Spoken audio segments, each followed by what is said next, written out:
Hi, this is Dr. Gretchen Torbert. One of the most important rules in life, and especially in finding happiness and peace within yourself, is to one, do what you love. But discovering your dream job and what you're meant to do is not always easy to do. It takes time, it takes practice, it takes effort. It almost takes a extended period of trial and error. And failure is not always detrimental. Failure is actually an intricate part of success. I have tried so many things. I've tried sewing, which I do enjoy sewing, but I wear what I sew. I don't sew for other people, but I can visualize and dream of something beautiful to be sewn by someone else.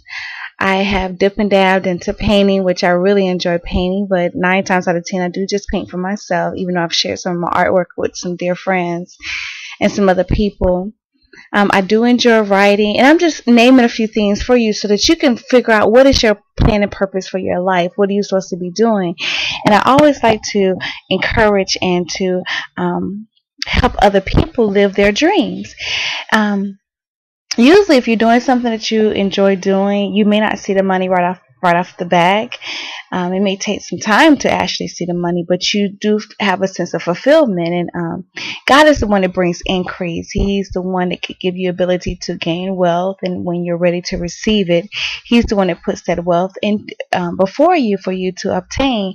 But at times, it takes the diligence and the patience of yourself, and knowing that you will make mistakes, knowing that things will not always be what you dreamed them to be, but that you continue to practice. Habakkuk 2:2 says, write the vision and make it plain so that people can read it and run with it. But if you don't have your visions written down and you don't know what you're supposed to be doing in life, and you haven't tried anything that is like of a passion of yourself, you find yourself just always bickering and complaining, and never content, never satisfied with who you are and what you're supposed to be doing in life.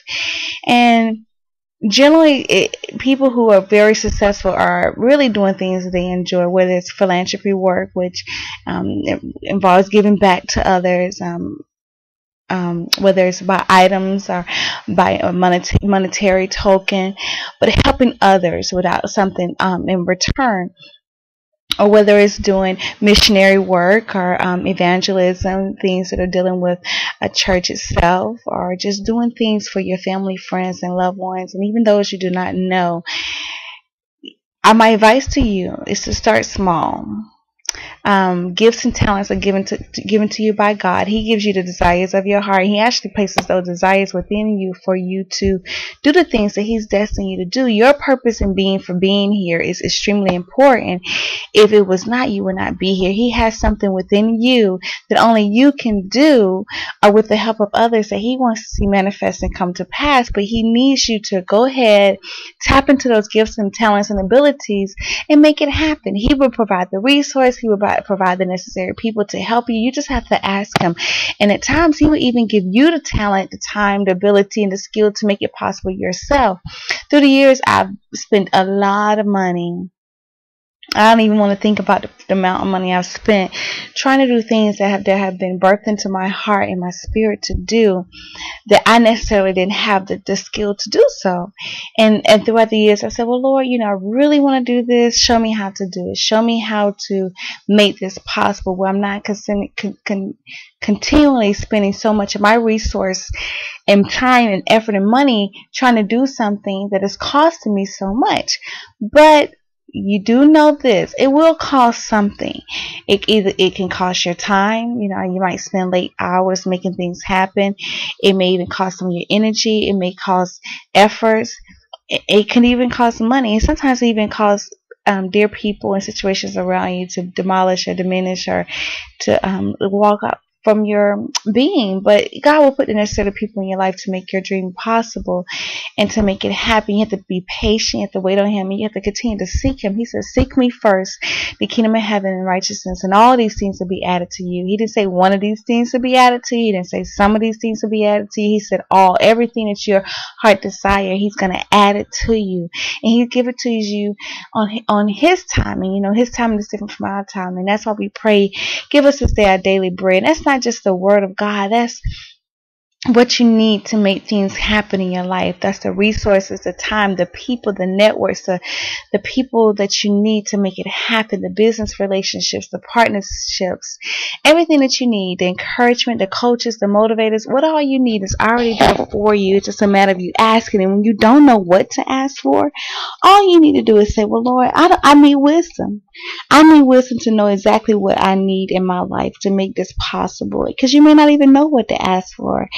But you pray for discernment, you pray for wisdom, knowledge, and understanding. Those are some of the regular things I pray for on a daily basis. And He will bring it to you. He will add the increase.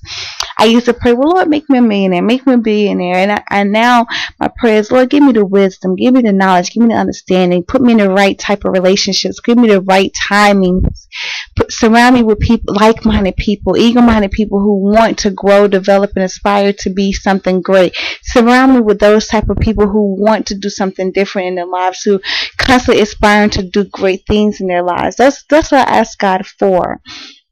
And guess what? He does those things on a daily basis. Sometimes it's grand, sometimes it's not grand. And even the elimination of people who shouldn't be in my life, that is still from God as well. Sometimes He'll remove things, people, situations, circumstances. He'll take you out of a job situation. And just know that it's from God. It's a gift from God. God has great things in store for you. He loves you. He adores you. He admires you. And He has you here for a plan and a purpose. He said in your mother's womb, He knew you. He ordained you. And He had a purpose and a plan for your life. So it doesn't even matter what age you are. I always like the story of Kathy Truitt with Chick-fil-A. His friends told him, look, hey, you gonna build a chicken shack? Are you serious? A chicken shack? Who in the world gonna buy some chicken? Because at the time it was McDonald's, of course, and places as such, but it wasn't a place to get some fast food chicken. And they told me, and he said, I'm gonna put the chicken on the bun, and people thought he was absolutely crazy. But he had a goal, he had a vision for his life, and he was determined not to let any naysayers, haters, doubters, anyone that could not see what he saw, he didn't let that bother him, intimidate him, or weigh him down, or make it determine if he should do it or not. If God has placed it within you, go for it, do it. He would add to it. But He wants to know that you are truly committed. And guess what? When Truett Cathy built that first Chick-fil-A house, guess what happened? It burnt down. Can you imagine him standing there knowing that his first Chick-fil-A burnt down? And then when you see Chick-fil-A, you see it everywhere. You see the billboards, which are actually absolutely gorgeous. You see they're not even open on Sunday. They have the best customer service. Every time I hear of the word Chick-fil-A, it's always something great attached to it. Why? Because he heard the voice of the Lord. He took heed to what God had placed him in his heart, and he ran for his vision. And guess what? It didn't even matter to him that it burnt down.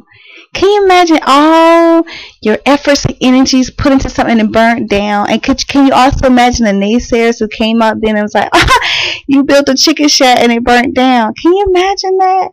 Can you imagine that? And guess what? He still knew, even though that burnt down, he still knew this is what God placed in my heart. I'm still going to go and do it. And he went on and he did it again. And now Chick-fil-A is worldwide. It is a phenomenal place. And guess what? This is what else too with this. He did it at an older age. He wasn't 20 becoming a millionaire. He wasn't 30 becoming a millionaire. He wasn't even 40. He did it well within his age. I love reading stories about people who have done great and phenomenal things. My next segment is going to be on Walmart and Sam Walton. Wonderful. He had one little store. He thought, well, I'll put all these things together in the store. People will come buy this stuff. Now, Wally World is off the charts. Now, I am not a 100% supporter of Walmart, considering some personal things that I feel that they can do more for their employees, but they do provide jobs, they do provide economic resources for different areas, so I support it, and I do like going, but it's, there's with them being such a national, international, intricate piece of our community and culture, I figure they could do a little bit more. That's my little that's just my little side box. But with that being said, I do like his story. I like the passion behind his story. Now, his grandkids are enjoying the benefits and the wealth of his dream, of his vision, of him putting it into action. So I do admire that about him, and how he has Sam Sam Walton did Walmart as well as Sam. Just a phenomenal thing. I am currently reading about Hobby Lobby. Beautiful story. Just people who, just like us, who had dreams and visions and aspirations, and they decided to make it possible. You have to see beyond the dollar. Then the dollar amount is important, but it has to be something of a passion. Kathy Truitt had a passion. I will put chicken on a bun. Forget the hamburger. And you still see that to this day. His billboards, forget the burger, beef, eat the chicken. But what I really enjoyed about it is that he had a passion for something, and he made it possible. He made it happen. And even if you don't have all the pieces, do what you can. Do a little bit each day to make your dream possible. If you want to write a book, you should already have the title. If you don't have the title, you should have the dedication written. You should have about the author written. You should know the subject line. You should know your outline. You should chapter a day, a page a day, a paragraph a day if you have to. Well, I hear a lot from I don't have time. I'm not a go-getter like you. It's not even about that. Every day you should spend at least an hour. There's an hour where you can cut off the TV if you have one.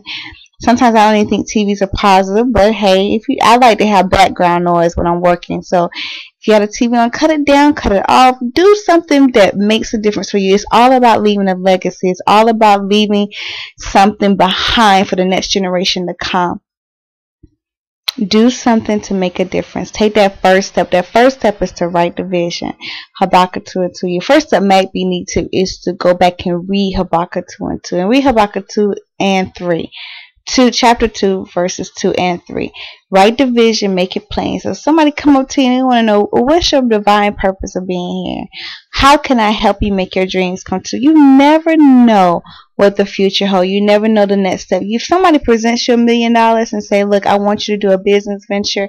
I want you maybe they're an angel investor, and they want to give you some. You need to be ready and diligently waiting for what God has in store for you. He's not going to give you all of this and not help you see it come to its fruition, come to pass, to manifest itself. That's not the type of God that we serve. God has given you so much. He just want to know how much more will you be willing to give back. This has been Dr. Gretchen Torbert. Hope you enjoyed the segment. I love you all so very much. Take care. Bye-bye.